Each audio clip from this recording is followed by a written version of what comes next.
Hello guys, welcome back to our mini vlog. तर आज आम्ही चाललो होतो यात्रेला फिरायला. तर मयुरेश आणि मल्हार काकीला त्यांच्या बाय बाय करतात ते. तर काकी फक्त आज घरी होती, बाकी आम्ही सगळे चाललो होतो यात्रेला फुलवडेला. कारण ते आमचं प्रॉपर गाव आहे, जे की आधी तिथे राहायचे सगळे. त्यानंतर मग स्थलांतर झालं इकडे कालदरेला.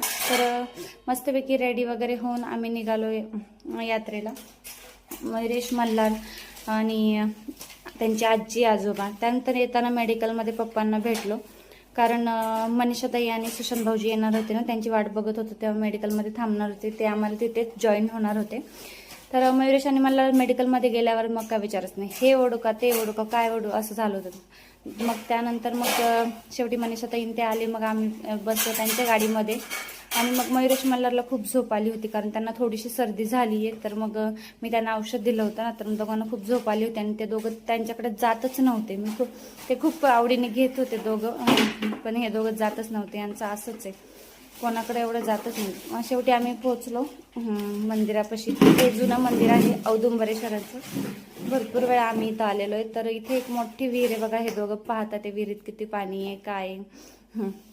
मग आम्ही बसलो होतो, कारण हे दोघं कुठे एवढं काही जाऊनच देत नाही मला, किंवा काही करायचं कुठे जायचं म्हटलं का हे माझ्या मागे मागे मागे. आणि मग मी घेतलं होतं बसून, थकल्यासारखं झालं होतं. नंतर मग आम्ही चाललो मंदिरामध्ये. मंदिर खूप छान आहे, खूप जुनं मंदिर आहे. तिथे आतमध्ये जात नाहीत, लेडीज जात नाहीत त्या मंदिरामध्ये, फक्त जेंट्सच जातात. आम्ही बाहेरनंच दर्शन घेतलं. आणि सकाळी 4:30 वाजता उठले होते मी आज, कारण मला नैवेद्य बनवायचा होता पुरणपोळीचा. कारण यात्रेसाठी मी पहिल्यांदाच चालले होते तिकडं त्या गावाला. तर मग म्हटलं, माझी इच्छा होती, म्हटलं चला नैवेद्य तरी बनवूया. तर मग म्हणून मग मी सकाळी लवकर उठून पुरणपोळी, सार भात, त्याच्यानंतर भजी, कुरडई पापडी सगळं बनवलं होतं. आणि मग तेच नैवेद्य घेऊन आले होते. आणि मग मंदिरामध्ये नैवेद्य ठेवले. हे जुनं मंदिर आहे. अजून एक नवीन मंदिर पण आहे, ते तिथून थोडंसं खाली, पूर्ण डोंगरावरती हे गाव. त्यानंतर तिकडे डिंबे धरण आहे ना त्या साईडला, तर मग तिकडं खाली उतरून हे नवीन एक मंदिर आहे तिकडे. मयुरेश मल्हार पण आता खूप वेळा आम्ही सारखं जातो ना, आता ह्या मंदिरात त्या मंदिरात, त्यांना पण माहिती झालं. आता दोघे पण व्यवस्थित छान असे पाया वगैरे दर्शन घेतात, बाप्पा बाप्पा कर. नंतर आम्ही खाली सुद्धा दर्शन घेतलं.